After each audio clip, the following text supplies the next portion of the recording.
Paalala po sa lahat ng residente, iwasan po muna ang paglabas. May sinasagawang pag-iikot sa ating lugar. O Nino, Angel, huwag kayong lalabas ha. Paalala po, huwag po kayong lalabas.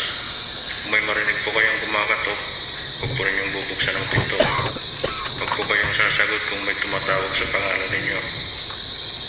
Maraming salamat po. Magandang gabi po. Naririnig niyo po ba ako? Huwag po kayong lalabas. Nasa labas po siya. Huwag po kayong tumingin sa bintana.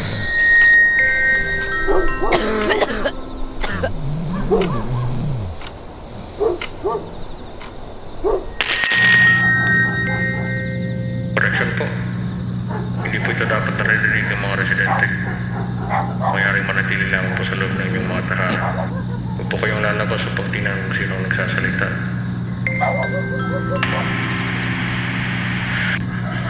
May tao po sa labas. Hindi po namin alam kung sino. Sandali lamang po.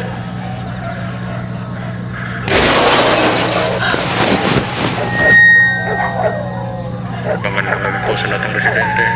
Huwag po kayong matakot. Nasa labas lamang po kami.